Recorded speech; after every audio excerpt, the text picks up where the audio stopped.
استعمال کرتے ہی تھے. بعد والوں نے انہی آداب کو اپنے سکھانے والوں کے لیے استعمال کرنا شروع کر دیا, کیونکہ وہ بھی معلم ہیں سرکار کی نسبت سے, صدقے میں یہ بھی سرکار کے وارث ہیں. تو بعض تابعین کے بارے میں آیا ہے کہ وہ لوگ جب علم حدیث سیکھنے کے لیے جاتے تو استاد کے گھر پہ جا کے بیٹھ جاتے تھے, خالی کھٹکا نہیں مارتے تھے, کھٹکا نہیں مارتے تھے. کیوں؟ اب انہوں استاد آ کے ارے بابا تم کھٹکا کیوں نہیں مارتے؟ نہیں, ہم کو یہ آداب سکھائے گئے ہیں. ارے وہ تو نبی کے لیے ہیں, آپ نبی نہیں ہیں, نبی کے وارث ہیں آپ, سمجھا؟ تو اس طرح ایک تفسیر ہے تفسیر روح المعانی, اس کے جو آتھر ہیں, لکھنے والے, بہت مشہور تفسیر ہے, ان کا نام ہے علامہ آلوسی. وہ کہتے ہیں کہ میں نے جب سے یہ سنا ہے تب سے میرے اساتذہ کے ساتھ یہی میرا سلوک ہے. تو یہ ہے سر, جو آپ کا معلم ہے, جو آپ کا استاد ہے, جو اس کا منصب ہے, وہ اتنا بڑا ہے کہ اللہ اکبر, سمجھے تو سب کچھ ہے. اور یہی وہ چیز ہے جو آج کل ہمارے معاشرے میں اپنے استادوں کو لے کے کم ہوتی جا رہی ہے. بھائی استاد کوئی بھی ہو, مسلم ہو کہ غیر مسلم ہو, استاد کا تو ادب ہے. اگر آپ میتھس سیکھیں کسی کے پاس, کوئی مسلمان نہیں ہے, ٹھیک ہے, اس کا ویسا ادب مت کیجیے جیسے کہ ایک مسلمان کا کیا جاتا ہے, لیکن استاد ہونے کے ناطے علم تو ہے اس کے پاس, تو اس کے علم کی قدر کرتے ہوئے, اگر اس کے پاس علم ہے اسی لیے تو گئے آپ سیکھنے کے واسطے, تو یہ چیز ہونی چاہیے. کوئی بھی ہو, استاد کا مرتبہ تو بہرحال بڑا ہے. حضرت علی نے تو یہاں تک فرمایا, ایک آپ کا قول ہے, اگر کسی نے مجھے ایک حرف سکھایا ہے تو بس میں اس کا غلام ہو چاہے تو وہ مجھے بیچ دے سکتا, بلکہ اتنا بڑا مقام استاد کا. تو یہاں استاد کا ذکر اس لیے ہو رہا ہے کیونکہ سرکار اقدس صلی اللہ علیہ وسلم کے صحابہ اور بعد والوں نے یہاں اسی ادب کو ملحوظ رکھا. تو پھر وہ لوگ بعد میں صبر کرتے, اگر حضور خود تشریف لائیں تب تک. تو یہ اللہ تعالیٰ کی ایک یہاں پر خصوصیت میں آپ سے عرض کروں کہ بے ادبی ہوئی تھی رسول کی شان میں, بے ادبی ہو رہی تھی, ادب میں کمی ہو رہی تھی رسول کی شان میں. غصہ کس کو آ رہا, ناراض کون ہو رہا, آداب کون سکھا رہا ہے, اللہ سکھا رہا ہے. اس سے یہ آپ کو عقیدہ مل گیا کہ اگر کوئی حضور کی شان میں بے ادبی کرتا ہے تو حضور اتنا ناراض نہیں ہوتے, حضور کا رب ناراض ہو جاتا ہے. اس لیے حضور کے مقام مرتبے کو سمجھنے کی ضرورت ہے, اور پورا تو سمجھ نہیں سکتے لیکن اپنے آپ کو ان لوگوں میں شامل کر لیجئے جو حضور کا ادب کیا کرتے ہیں. حضرات گرامی, یہاں تک تو بھی ان آیتوں کے متعلق تفصیلات. اب ہم آگے کی طرف بڑھ رہے ہیں. یا ایھا الذین آمنوا ان جاءکم فاسق. اچھا یہ بات بھی ہے کہ جو حضور کی بارگاہ میں پہنچ گیا, نادم ہو گیا, شرمندہ ہو گیا, تو اللہ نے اس کے لیے فرما دیا واللہ غفور رحیم, چھوڑ دے, معاف کر دیا اللہ تعالیٰ. حبیب کے پاس آ گئے, حبیب کی نظر کرم پڑ گئی, نظر کرم پڑ گئی, خلاص واللہ غفور رحیم, اللہ تعالیٰ غفور بھی ہے, رحیم بھی ہے, بخش دیا تمہاری غلطیاں. آگے یہ دوسرا مضمون چل رہا, مطلب ایک دوسرا ادب سے کیا جا رہا ہے. یا ایھا الذین آمنوا, پھر آ گیا وہی یا اے ایمان والو, ان جاءکم, ان اگر, جاء آیا, کم تمہارے پاس, فاسق, فاسق گناہگار کو بولتے ہیں, کھلا کھلا جو گناہ کرنے والا ہے کھلا کھلا, اس کو فاسق بولتے ہیں. اگر تمہارے پاس کوئی بندہ فاسق آئے اور بنبئن, کسی خبر کو لے کر کے آئے, یعنی کسی چیز کو جا امر آنا, بنبئن تو لے کے آنا, تو لے کر آئے تو کیا کرو, فتبینوا, تو ذرا اس کی اچھی جانچ پڑتال کر لو, اس کو ذرا کھول کے واضح کر لو. ان تصیبوا, کا ایسا نہ ہو کہ تم پہنچ جاؤ کسی قوم کے پاس, بجہالۃ, انجانے میں, فتصبحوا, اور پھر تم کو بعد میں, علی ما فعلتم, تمہارے کیے پر, نادمین, پچھتاوا ہو جائیں. اب آپ کو ایک بات بتا رہا ہوں, الحمدللہ اس آیت مبارکہ کو اب میں آپ کو سنانے کی سارا حاصل کر رہا ہوں,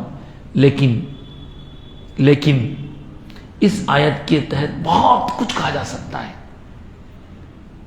پہلے یہ آیت مبارکہ کا ترجمہ تو آپ نے سن لیا، اس کا بیک گراؤنڈ سن لیجیے، اس کا پھر آتا ہوں اپنے موضوع پہ۔ بیک گراؤنڈ یہ ہے کہ حضور اقدس صلی اللہ علیہ وسلم کی بارگاہ میں ایک قبیلے کے صاحب حاضر ہوئے، اس قبیلے کے سردار حاضر ہوئے، آنے کے بعد حضور سے مل کر وہ اسلام قبول کر لیے۔ کرنے کے بعد جب وہ جانے لگے تو حضور نے انہیں اسلام کی تعلیمات بتائیں، تو انہوں نے کہا حضور یہ میں مان لیا، میں خود بھی کروں گا اور میرے علاقے میں جتنے لوگ ہیں ان کو مسلمان بناؤں گا اور ان سے بھی یہ عمل کرواؤں گا۔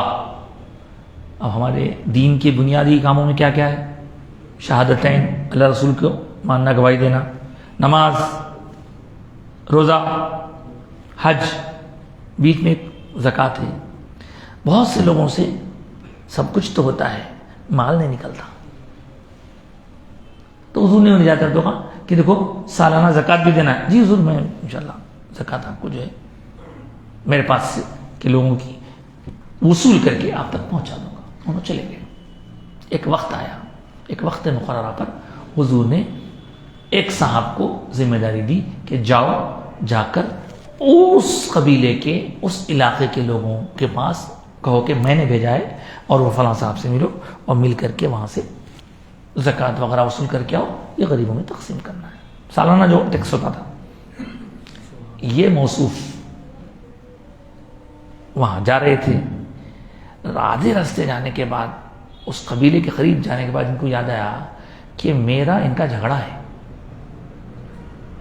پہلے زمانے میں ان کے ایک آدمی کو میں مرڈر کر دیا تھا زمانے میں، اب میں جاؤں گا تو بچتا ہوں کہ نہیں کی، یہ نہیں سوچے کہ بھجا رہے کون رہے ہیں، کس کے بھیجنے پہ جا رہے ہیں، موصوف وہاں گئے، نامہ لکھے، سن نہیں بولتا میں نامہ، تو وہاں گئے، وہاں جانے سے پہلے ہی راستے سے پلٹ گئے، پلٹ کے آ کے حضور کی خدمت میں عرض کر دیے حضور اللہ زکوٰۃ نہیں دیتے، بول رہے ہیں، وہ لوگ زکوٰۃ نہیں دیتے، بول رہے ہیں، میں کچھ آفس بھیجا دیے۔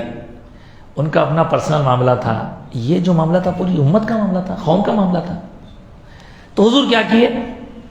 حضور حضرت خالد بن ولید کو، جو زمانے میں کمانڈر تھے، فوج کے ساتھ بھیجے، بھیج کے بولے کہ جاؤ، جا کے وہاں پر پہلے تحقیقات کرو، اگر تحقیقات کے بعد تمہیں لگے کہ واقعی وہ لوگ اسلام سے پھر گئے ہیں تو پھر ان پر اقدام کرنا۔ حضور کا یہ طریقہ مبارک ہے کہ کوئی بھی کام کرنے سے پہلے کھوجو، پہلے ہاں۔ تو حضرت خالد بن ولید سرکار کے ٹرینڈ ہیں، انہوں اپنی فوج کے ساتھ رات کے وقت پہنچ گئے، وہاں پہ پہنچ کے اپنے 4-5 جاسوسوں کو بھیج دیے، جا کے وہاں پہ اس علاقے میں معلوم کرو۔ جاسوس جب بھی ہوتی تھی جاسوسی، ہاں ایسا نہیں ہے، وہ ایک ضرورت ہے، وہ حکومت کی ضرورت ہے۔ وہ لوگ جا کے جاسوسی کر کے آ کے بولے کہ بھائی یہاں پہ تو ایسی کوئی بات نہیں دکھ رہی، یہ لوگ پورے نمازاں پڑھ رہے ہیں، پورے جو ہے دین کے اوپر عمل کر رہے ہیں، اذانہ دے رہے ہیں لوگ، ایسا تو کوئی نہیں دکھ رہا۔ پھر جو اطلاع ملی، اب دیکھیے صاحب، حضرت خالد بن ولید راتوں رات بغیر کچھ کھوج کرے حملہ کر دیتے، تو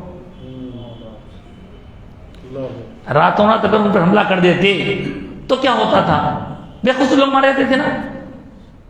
یہ تو آپ کو میں پہلے بول دیا کہ انہوں آ کے جھوٹ بول دیے بول کے، لیکن ان کو جب پتا چلا تو انہوں قریب گئے، دن میں گئے، جا کے ملے کرے، تو انہوں بولے کہ ہمارے پاس تو کوئی آیا نہیں، ہمارے پاس تو کوئی آیا ہی نہیں، اللہ اکبر۔ اب وہاں سے ان کا جو کچھ دینا تھا وہ سب دے کے پیش کر دیے۔ حضرت خالد بن ولید آ کے حضور کی خدمت میں عرض کر رہے ہیں، تب یہ آیت نازل ہوئی، اے ایمان والو، اگر کوئی فاسق تمہارے پاس خبر لے کر آئے تو اس کی اچھی طرح جانچ پڑتال کر لو، کہیں ایسا نہ ہو کہ اس کی خبر پر تم اٹیک کر دو اور جن پر تم نے اٹیک کیا ہے وہ بے قصور ہوں اور بعد میں پھر تم کو پچھتاوا ہو، نادم قرآن میں پچھتاوا ہو۔ حضرات یہ آیت مبارکہ قرآن مجید کی وہ مشہور آیت ہے جو 1400 سال پہلے نازل ہونے والی آیت. میں آپ کو بولوں پہلے کہاں پڑھا میں جب ایم فل کر رہا تھا ایم اے کے بعد تو ہم کو ہمارے اساتذہ نے بتایا کہ ریسرچ میتھڈولوجی جو ہوتی ہے اس ریسرچ کی بیس قرآن میں بنے. M Phil P H D کچھ بھی ہو کھوجو. پہلے کوئی چیز آپ کے پاس اطلاع آ گئی آمن سے تکنا مانو مت, اس کو جانچو پرکھو پڑتال کرو اس کی کھوج میں جاؤ. تو ہمارے ریسرچ کی بنیاد ہے یہ. ہم اس وقت پڑھے تھے. آج آپ کے سامنے عرض کرنے کا مجھے موقع مل رہا ہے. اور پہلے کیا ہوتا تھا ابھی بھی ہوتا ہے کہ ریسرچ کرنے سے پہلے ایک پیپر دینا پڑتا ہے ریسرچ میتھڈولوجی بول کے. ہاؤ ٹو ڈو ریسرچ, کیسے کرنا, کہاں سے کیا چیز لینا, کدھر سے لینا, پھر اس کو کیسا جمانا, پھر سپروائزر کو بتانا, وہ سب کچھ رہتا. تو ایم فل کا میں جب پارٹ 1 لکھا تھا تو جب یہ ہوا تھا. اس کے بعد پھر تو پی ایچ ڈی کے مرحلے میں اس کو پریکٹیکلی ہم کو کرنا پڑا. وہ تو لمبا چوڑا قصہ تھا. تو یہ آیت وہ آیت ہے. اب آپ اندازہ کریں کہ لا کے دینے والا, خبر پہنچانے والا کیسا ہے. اس ایک آیت کے اوپر پورا ریسرچ ڈیپینڈ ہے. اور یہ بات میں پوری ذمہ داری سے عرض کر رہا ہوں, ادھر سے بزرگوں کی خدمت میں رہ کے دینی علوم بھی حاصل کیا ہوں, ادھر سے یونیورسٹی کا بھی میں کچھ جانتا ہوں, سب کچھ نہیں کچھ جانتا ہوں. اس بنیاد پہ عرض کر رہا ہوں کہ دنیا میں ریسرچ کا جو کام سب سے پہلے کیا گیا وہ مسلمانوں نے کیا. کیسے کیا تو آپ کو ذرا تھوڑا یاد دلاتا ہوں. لوگ آپ کے سامنے ہوتے ہیں نہیں صاحب یہ حدیث ضعیف ہے, نہیں صاحب وہ صحیح ہے, وہ مقطوع ہے, وہ مرفوع ہے. یہ کیا ہے یہ دراصل اسی بنیاد پر علم حدیث کو باقاعدہ ایجاد کیا گیا. علم حدیث کیا ہے؟ علم حدیث کیا ہے؟ حضور اکرم صلی اللہ علیہ وسلم نے ابتدا میں فرما دیا تھا کہ صرف قرآن لکھنا, کچھ اور نہیں لکھنا, تاکہ قرآن میں دوسری چیزیں مکس نہ ہو جائیں. تو لوگ قرآن لکھتے تھے, لیکن بہت کم لوگ تھوڑا تھوڑا لکھ لیتے تھے. مگر جب قرآن مجید مکمل ہو گیا تو بعد میں تقریباً ایک حضور کے وصال مبارک کے 80-90 سال کے بعد میں حضرت عمر بن عبدالعزیز جو خلیفہ گزرے ہیں, انہوں نے باقاعدہ حدیث کی کتابوں کو ترتیب دلوایا. جی ہاں, لکھوایا حدیث آنا. جب تک تو زبانی چلتی تھی حدیث. تو اس وقت ہوا یہ کہ نئے داخل ہونے والے بھی اسلام میں داخل ہو گئے تھے. بہت سے حسینی تھے تو کچھ یزیدی بھی داخل ہو گئے تھے, یزیدیاں بھی داخل ہو گئے تھے. تو وہ لوگ کیا کرتے تھے, اپنی طرف سے گھڑنا مطلب فیبریکیشن, اس کو فیبریکیٹڈ حدیثوں کو الگ کرنا ہے. اس کے لیے یہ اصول بنا. یہ جو علم حدیث ہے, ریسرچ کا ورک, وہ بنا. کیسے؟ میرے پاس ایک بات پہنچی, بھائی کس سے پہنچی, پہنچانے والا کون ہے؟ یہ بندہ ہے. اچھا انہیں کون ہے, کہاں پیدا ہوا, کہاں رہتا ہے, انہیں اس کے اخلاق کیسے ہیں, اس کے معاملات کیسے ہیں, انہیں علم کہاں سے حاصل کرا, اس کا حافظہ کیسا ہے, کبھی کچھ بولتا نہیں, ہمیشہ صحیح بولتا. یہ سب کچھ دیکھتے ہیں. اس طرح اس بندے کی پوری سیرت لکھی گئی, دوسرے بندے کی پوری سیرت. تو میرے پاس کوئی بات پہنچی, میں وہ پہنچنے کے لیے کتنے سورسز تھے بیچ میں, کون کون ذریعہ بنے, ان سب کو پرکھوں گا. میرے پاس جو آ کے بولا اس کو بھی پرکھوں گا. اس کے پہلے والا اگر زندہ ہے تو جا کے مل کے دیکھوں گا. اس سے پہلے والا زندہ ہے تو نہیں تو انہیں مرنے سے پہلے اس کے حالات معلوم پورے لکھے جمع. حیرانی کی بات ہے صاحب, آج ڈاٹا بولتے جو گڑبڑ کر رہے ہیں نا, یہ ڈاٹا کو اسی وقت جمع کر دیے تھے ہمارے بزرگاں محدثین. ایک بہت بڑا علم نکلا, علم حدیث بولتے اس میں کون سی حدیث کیسے کن ذریعے سے آئی, اور جن لوگوں سے آئی ان لوگوں کی سیرت کیسی تھی. اگر اچھے تھے تو دین میں انہوں کیسے تھے, انہوں مسلمان تھے نہیں تھے, انہوں کم مسلمان ہوئے تھے. پھر کیا کرتے ہیں معلوم, سپوز یہی تو علم حدیث ہے. سپوز ایک صاحب نے کہا کہ میں نے یہ حدیث آپ تک جو پہنچائی ہے میں نے ان سے سنی. اچھا, جن سے سنی تھی انہوں نے کس سے سنی تھی؟ انہوں نے ان سے سنی تھی. اب کیا دیکھتے ہیں معلوم, یہ صاحب جن صاحب سے حدیث لیے یہ دونوں کا ملاپ ہوا نہیں ہوا, ملاقات ہوئی نہیں بھی.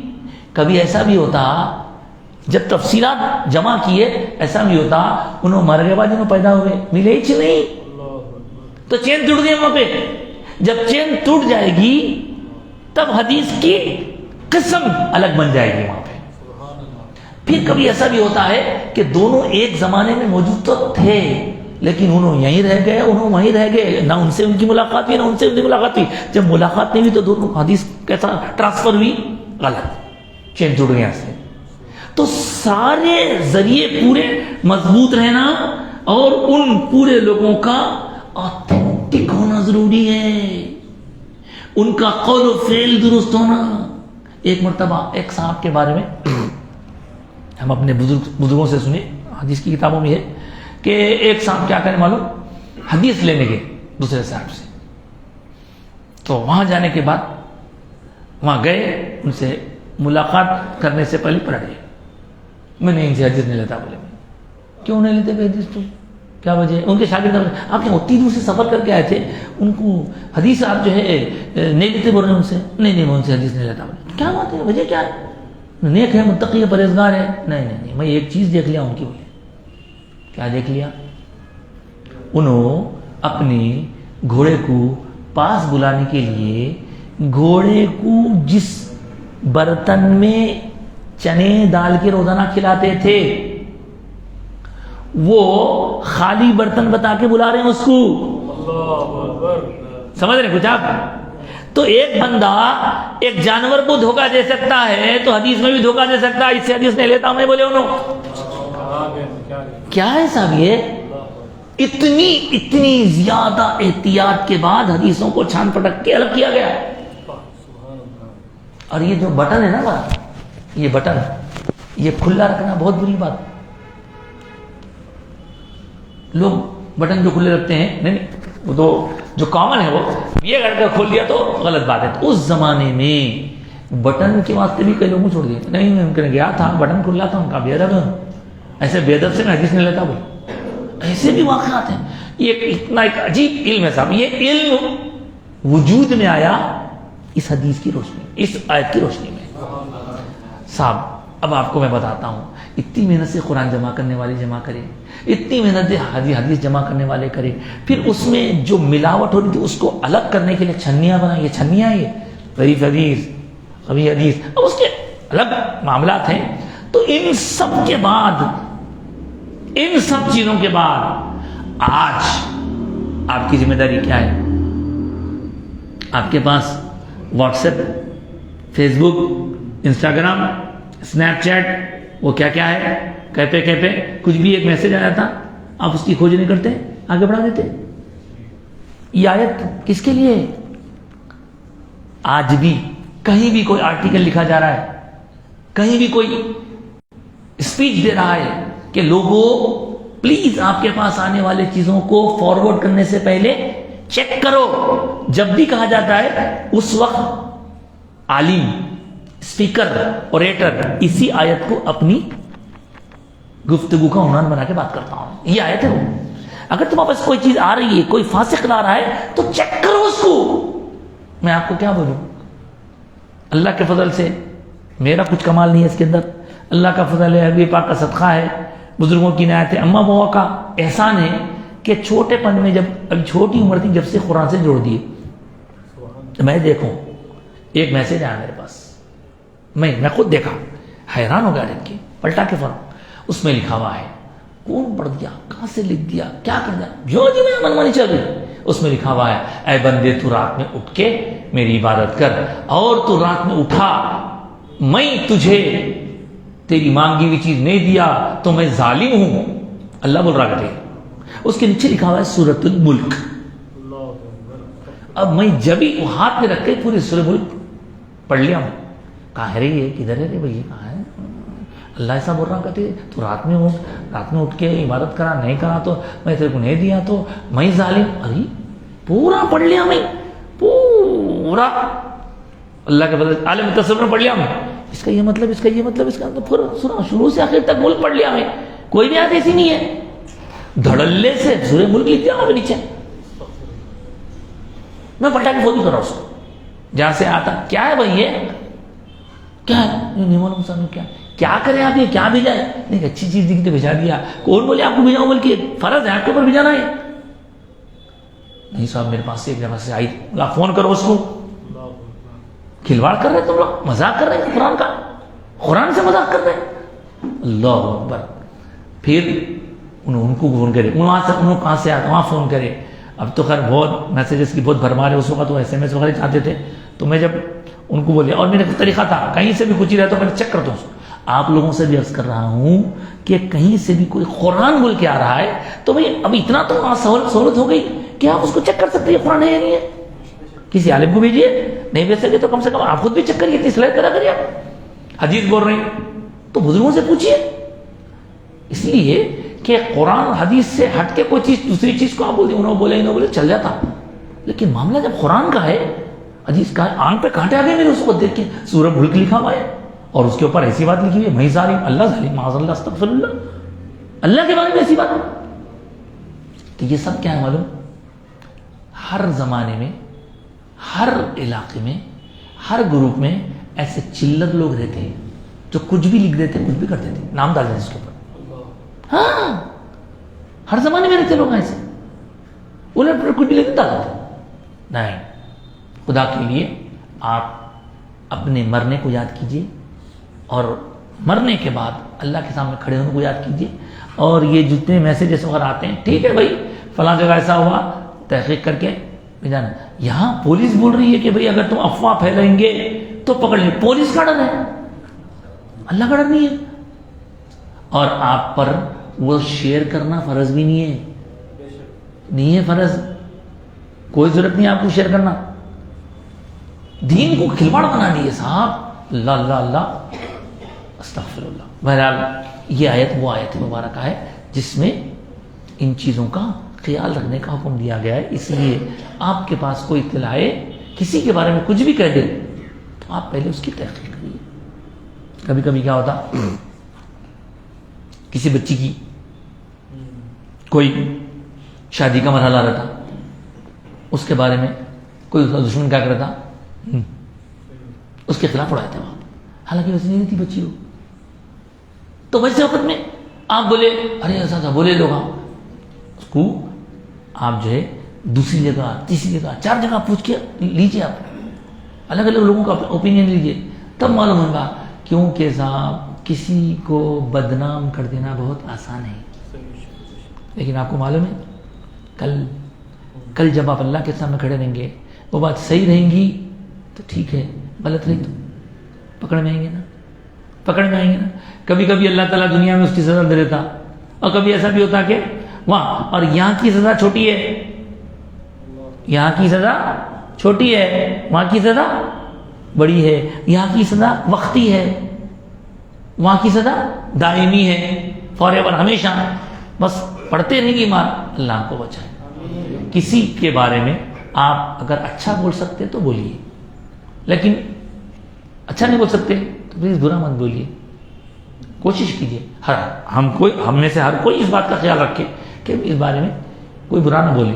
اور اگر معاملہ بہت ہی نازک ہے، جیسے کوئی بچے کے بارے میں پوچھنے کے رائے، بچی اچھی ہے، بچے کے بارے میں آپ کو معلوم ہے کہ انہیں صحیح نہیں ہے، تو آپ کم سے کم اتنا تو بول دے سکتے کہ صاحب میں تھوڑا بہت جانتا ہوں، آپ اور لوگوں سے پوچھ لیجئے، ذرا تحقیقات اچھی کر لیجیے بولے، تو آپ کے گلے پہ سے چلے جاتی نا بلا. دوسرا کو تو ہی بول ہی دیتا انہیں پینے والا ہے بول کے، انہیں ٹھوکنے والا ہے بول کے، وہ بول دیتا. مگر آپ اشارہ تو کر دیجئے. نہیں، اگر آپ جھوٹی تعریف کریں گے تو غلط ہو جائیں، کیونکہ معاملہ نازک ہے. یہ بھی ایک ذمہ داری کی بات ہے. بچی دینا چاہ رہے ہیں، معلومات کرنے کے واسطے آپ کے پاس آئے تو آپ کھلا نہیں ہوتا، ایسا کر دیجیے. مگر غیر ضروری دوسروں پر الزام ڈالنا، چاہے وہ پیسے لے لیے بول کے ڈالنا، چاہے وہ کرے بول کے، چاہے یہ کرے بول کے. کئی وقت تو ایسا ہوتا کہ لوگ دوسروں پر الزام ڈال دیتے اور وہ چیز ان کے گھر میں ہی ملتی. پھر ہاں ایسے بہت واقعات ہیں، مال کے اعتبار سے اور پیسوں کے اعتبار سے، اور خاص طور سے آپ کو معلوم ہے گناہ کبیرہ کی ایک لسٹ ہے. زنا کرنا گناہ کبیرہ، شراب پینا گناہ کبیرہ، قتل کرنا گناہ کبیرہ، ماں باپ کی نافرمانی کرنا گناہ کبیرہ. انہی گناہ کبیرہ کی لسٹ میں ایک اور گناہ بھی ہے، اس کو کہتے ہیں کسی پاک دامن پر تہمت لگانا. بہت بڑا گناہ ہے، وہ گناہ کبیرہ ہے. کبیرہ کسی پاک دامن پر مطلب صاف ستھرا آدمی ہے، خیر آدمی کو تو لوگ ایزی لے لیتے، کسی بچی کے اوپر کسی عورت پہ اگر آپ اس طرح کا کوئی الزام لگا دیتے ہیں حالانکہ وہ صحیح نہیں ہے تو آپ یاد رکھیے بہت بڑا گناہ ہے، سزا ملتی اس کی. کبھی کبھی اللہ تعالیٰ میں نے اس طرح کبھی کبھی لوگوں کو سمجھانے کے لیے کچھ ایسے واقعات بھی ہو جاتے ہیں جو بظاہر لوگوں کو جگانے کے لیے اللہ تعالیٰ ظاہر کر دیتا. اب قبر کا عذاب ہوتا، قبر میں سانپا بچھو آتے بول کے سنتے ہوئے کئی لوگ آتے کہاں ابھی اتنے خبریں دیکھیں، مگر خبر کھولنے والوں سے پوچھو بولتے ہو لوگ ہاں صاحب بعض ایسے خبریں بھی ہے کھودتے ہی سانپ موجود، یہاں سے بند کر دوسرے میں کھولے وہاں بھی موجود، وہاں کھولے وہاں بھی موجود. ارے کیا کرنا کہ اس کو کتنا ہٹا رہے ہیں. تو ایسے واقعات بظاہر ہوتے ہیں. چنانچہ ایک واقعہ مجھے ابھی یاد آیا کسی پر تہمت لگانے کے متعلق. حضرت امام مالک کا دور ہے، مدینہ منورہ میں آپ رہا کرتے تھے. مدینے کی سرزمین پر ایک عورت کا انتقال ہوا. محلے کی عورتیں اس عورت کے کیا بولتے ہیں انتم سنسکار کے لیے نہلانے دلانے کے لیے، انہوں بیٹھے تو ہندی جاتی میرے سامنے، ان کے نہلانے دلانے کا سب کچھ جو ہے انتظام کرنے کے لیے محلے کی عورتیں ان کو غسل دینے کے لیے آئیں. جب غسل دینے کے لیے آئیں اس عورت کا انتقال ہو چکا تھا، غسل دیا جا رہا تھا. اس دوران ایک عجیب شور مچا، یہ کیا ہوگا. ممکن آپ اس سے پہلے بھی سنے ہوں گے کیا ہوا بولے تو اس عورت کو نہلانے والی محلے کی جو عورتیں تھیں ان عورتوں میں ایک عورت کا ہاتھ اس مردہ عورت کے جسم کو چپک گیا، کھنچ گیا، لاکھ کھنچ کر نہیں نکل رہا، چپک گیا. اب وہ عورت کا مردہ جسم انہیں زندہ چپک گیا تو حیبت بھی کھا رہی نہیں، مگر اب ہاتھ نکلنا نہیں. کیسا نکالنا، کتنی کوشش کر لی ہاتھ نکل رہا ہی نہیں. اللہ اکبر کبیرہ. اب کیا کرنا، اب پوچھے مسئلہ پوچھے. بولو اس زمانے میں سب سے بڑے مفتی حضرت امام مالک، ان سے پوچھے حضرت کیا ہوا، ایسا مسئلہ ہو کیا کرنا. یہ تو عجیب مسئلہ ہے. ٹھیک ہے آ رہا ہوں. بولے آ کے پردے میں رہ کے وہ عورت سے پوچھانے لگا کہ آخر کیوں آئے تھا. کیا ہے کہ میں کو نہیں کچھ تو ہوں گا. تم کچھ بولے کیا ان کے بارے میں؟ تو نے کچھ بھی نہیں بولے. نہیں غور کرو سوچو. تو بولے ہاں بولتے ایسا بولتی تھی کہ بھئی یہ عورت اب تو انتقال ہو گیا، اس کی کس سے کیا کیا تعلقات تھے کہ کیا ہے کہ بول کے بولتی. تو تم کو معلوم صحیح بھی تھے کیا سب؟ نہیں وہ لوگوں سے سنی تھی. انہوں خود بولی تھی کیا؟ نہیں بولی تھی. لوگ تو بہت کچھ بولتے ہیں. اب جبکہ ایک عورت کا انتقال ہو چکا ہے اس کے بارے میں تم ایسی بات کرے تو اللہ کو سخت ناپسند ہوا. اب تمہارا ہاتھ وہاں لگ گیا، اب نکالنا کیسا؟ یا تو جہاں اس کا ہاتھ لگا ہے اتنا حصہ اس مردہ عورت کا کٹ کرنا پڑے گا تو ہاتھ نکلے گا، یا پھر اس کا ہاتھ کٹ کرنا پڑے گا. اس مردہ عورت کے لوگ بھی تیار نہیں ہے اتنا حصہ کاٹنے کے واسطے، انہیں تو زندگی ہے. اب کیا کیا جائے؟ آخرکار حضرت امام مالک نے کہا وہ کاٹنے کوٹنے کی بات بعد میں کرنا، پہلے انہیں جو غلطی کری، انہیں جو تہمت لگائی اس کی سزا دے. اس کو بولے سزا دیے تو شاید کچھ راستہ نکلتا ہوگا، پہلے سزا تو دے اس کو، غلطی کری نا. اب اگر بغیر سزا ملے کہ انہیں مر جاتی تو وہ تو وہاں ملتی تھی، لیکن دیکھیے کبھی کبھی اللہ تعالیٰ ظاہر بھی بتا دیتا. تو کیا سزا ہے؟ قرآن میں کہا گیا اگر کوئی کسی پاک دامن عورت کو اس طرح غلط جھوٹی تہمت لگائے، تہمت کسی پر الزام لگا دے تو اس کی سزا ہے اس کو 80 کوڑے مارنا. حکومت تو مسلمانوں کی تھی نا، بلایا گیا مار رسی کوڑے. اب کوڑی مارنے والے مردوں کو مرد مارتے تھے, عورتوں کو عورتیں مارتے تھے. عورت کو بلایا مارنے والی عورت, مار, ایک کوڑا, دو کوڑے, کوڑا معلوم نا, ہاں مار مار مار مار. اب انہیں ابا اور نہیں مگر مارنا ہے پورا, اس لیے کہ کام ایسا ہوا. اس کے بعد جیسا جیسا کوڑے پڑتے جا رہے تھے اس کا ہاتھ ڈھیلا ہوتے جا رہا تھا. دیکھیے اللہ کی شان. یہ واقعہ بہت عبرتناک واقعہ ہمارے لیے. عبرت مطلب اس میں سے سیکھنے کے لیے ہمارے لیے بہت کچھ ہے. اور پھر وہ حضرت امام مالک کا تبحر علمی, ان کی نظر, اللہ اللہ اللہ, مارتے گئے 40 ہوئے ڈھیلا ہوا, 50 ہوئے اور تھوڑا ڈھیلا ہوا, 60 ہوئے اور تھوڑا ڈھیلا ہوا, 70 ہوئے اور ڈھیلا ہوا, 80 ہوئے, ہاتھ چھوٹ گیا خود بخود. اب کیا سمجھے اس سے؟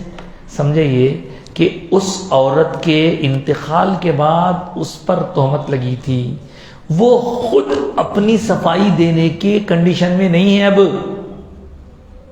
کام کی بات اس میں یہ ہے, آپ کسی زندہ پہ تہمت لگائیں گے تو انہیں جواب دے سکیں گی, یا انہیں اپنے لوگوں کو بلا کے آپ کی جو بھی کاروائی کرنا ہے کریں گی. لیکن ایک ایسی عورت جس کا کہ انتقال ہو چکا ہے, اس پر آپ تہمت لگانے, وہ بھی پاک دامنی, اس کی خطرے میں پڑ گئی ہے, عفت و عصمت پر الزام لگا رہے ہیں آپ. لہذا اس کو اللہ کے پاس اس عورت کا کیا مقام تھا کیا معلوم. کبھی بھی کسی کو آپ انڈر اسٹیمیٹ مت کیجئے. ظاہری صورت دیکھ, شکل دیکھ کے کس کا کیا مقام ہے اللہ کے پاس نہیں سمجھ سکتے ہم. ہاں بڑے بڑے چوغے اور بڑے بڑے شملے داڑیاں رہنے والے بھی پیدل ہو جاتے کبھی کبھی. سادہ سیدھا ایک آدمی کہاں سے کہاں نکل جاتا. جی ہاں, اس لیے کسی کو انڈر اسٹیمیٹ نہیں کرنا. اب عورت کا اللہ سے کیا معاملہ تھا کہ اس کو الزام لگاتے ہی اللہ تعالیٰ ایسا کام کرے کہ اس کا ہاتھ چپک گیا. جب نکلا تو اس کو تکلیف ہو رہی تھی, تو وہ تکلیف تو ہوگی کیونکہ اس نے جو تکلیف پہنچائی. اور علماء اہل سنت کا یہ عقیدہ ہے کہ مردے کے قریب جو لوگ آتے جاتے رہتے ہیں, مردے کو سب معلوم ہوتا. ہاں کون نلا رہے ہیں, کون نلا رہے ہیں, کون کون آئے, کیا ہے, سب انہیں دیکھتا ہے, سنتا ہے, بول نہیں سکتا. یہ ہے مردے کے بارے میں. اس لیے اس کے دل پہ کیا گزری نہیں معلوم. آخرکار اللہ تعالیٰ نے اس کو سزا دلائی اور ساری دنیا کو معلوم ہو گیا کہ ایسا کرنے پر ایسا ایسا ہوتا ہے. تو حضرات محترم, ہم سب اس بات کی کوشش کریں, ہم سب, میں بھی, آپ بھی, سب, کہ کوئی اطلاع ملے تو اس اطلاع کو فوری طور پر آپ ماننے کے بجائے ذرا کنفرم کیجیے. اور کنفرم کرنے کے لیے بھی طریقہ بتاتا ہوں آپ کو. کسی چیز کو کنفرم کرنا ہے تو طریقہ ہے اس کا. اب جیسے مثال کے طور پر آپ کے پاس کسی کے انتقال کی خبر آئی تو آپ پلٹا کے ان کے گھر کو فون کریں, کیا ہوا, آپ کے ابا مر گئے, انتقال ہو گیا, ایسا اگر پوچھیں گے اور وہ خبر غلط رہی تو آپ کے ان کے ہمیشہ